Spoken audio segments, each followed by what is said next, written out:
Professeur Antoine Berry, vous êtes vice-président de l'association 09 Cameroun. Vous êtes en train de créer un projet de centre de santé au Cameroun. Est-ce que vous pouvez nous expliquer déjà un petit peu où ça se passe et ce que vous avez voulu mettre en place?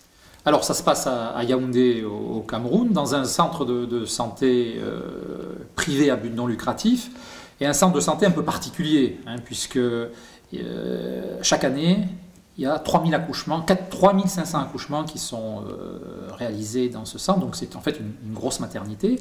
Le problème, c'est que ce centre de santé n'a pas la capacité, jusqu'à présent en tout cas, de pouvoir faire de la chirurgie, des césariennes, et donc finalement, il y a énormément de femmes, en cas de grossesse difficile, ce qui est assez fréquent, qui sont obligées d'être évacuées dans d'autres centres, privés ou publics, mais souvent il y a de grosses difficultés pour trouver une place, ou dans le privé, c'est des situations assez onéreuses. Donc l'objectif a été de leur amener la capacité à pouvoir avoir une chirurgie en gynéco-obstétrique, donc de pouvoir faire des césariennes. Vous avez construit un bâtiment physique avec des salles ad hoc pour faciliter les accouchements. Ils avaient déjà un bloc opératoire qui avait été construit il y a longtemps dans ce projet, mais ils étaient bloqués à la fois sur le plan administratif, puisqu'ils n'avaient pas l'autorisation de faire de la chirurgie, mais aussi ils n'avaient pas les moyens de construire des salles d'hospitalisation nécessaires à cette activité. Donc on a pu bénéficier d'un financement la coopération française. En fait, c'était le ministère des Affaires intérieures au départ, et puis ça a été transféré vers le MAE.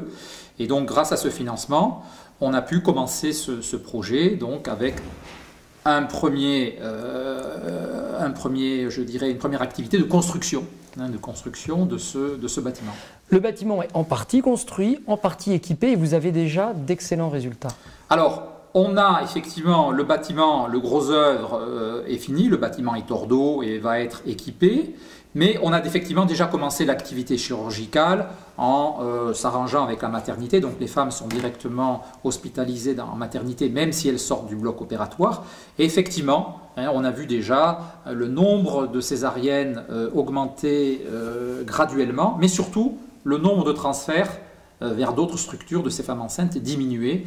Donc c'est déjà un petit embryon de réussite. Restons quand même prudents parce que le projet n'est pas fini. Alors votre association elle est déjà ancienne, elle a une trentaine d'années, 09 Cameroun, elle a été montée par des praticiens à la base.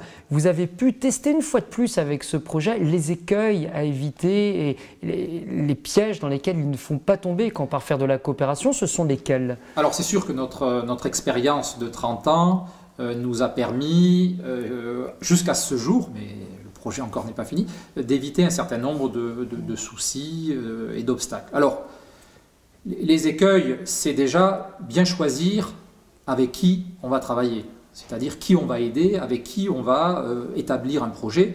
Et effectivement, on a choisi ce centre de santé qu'on connaissait bien, puisqu'on avait déjà travaillé avec eux, et on savait que c'était une structure solide.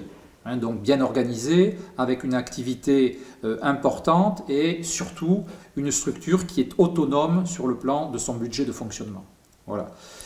D'autre part, on sait que cette structure est importante, 4000 accouchements, 3500 accouchements par an, et qu'il n'y avait pas d'autres structures aux alentours susceptibles de faire la même chose. Donc il n'y avait pas de, je dirais, on intervenait sur une structure qui avait vraiment un besoin. On ne déstabilise pas le plan local. Vous aviez réussi à avoir les fonds financiers pour y aller, pourtant vous avez pris du temps. Et vous dites, attention, même quand on a les fonds financiers, il ne faut pas se précipiter. Alors on a eu effectivement assez rapidement les fonds, mais la mise en place du projet a pris du temps. Et je pense que c'est une bonne chose. Effectivement, il a fallu mieux connaître nos partenaires. Donc on a écrit une convention pour savoir qui fait quoi. C'est 09 Cameroun qui gère les finances, mais on est obligé, et c'est une bonne chose, forcément de travailler avec les vrais bénéficiaires et de trouver un accord à travers une convention, à travers un comité de pilotage, à travers des appels d'offres pour choisir en commun l'architecte et l'entrepreneur qui réalisera les travaux. Effectivement, ça a pris du temps et on a été un peu houspillé par les bailleurs en disant « mais ça fait 1 an et demi que ça a commencé, vous n'avez rien dépensé ». C'est pas très grave, au contraire. Je pense que c'est une bonne chose. Ça nous a permis d'asseoir notre projet sur des bases relativement solides. Qu'est-ce que vous auriez envie de dire aujourd'hui à une jeune association qui a envie de faire de la coopération en Afrique, au Cameroun ou ailleurs, en fonction de votre expérience ? Alors déjà, moi, je les encouragerais, puisque c'est quelque chose qui a quand même pas mal changé ma vie ou ma vision du monde, et c'est extrêmement enrichissant. Après, il ne faut peut-être pas partir la fleur au fusil comme ça du jour au lendemain, et se rapprocher soit d'une association existante, ou soit, je dirais, prendre le temps d'étudier la situation, de prendre des conseils auprès d'associations un petit peu aînées.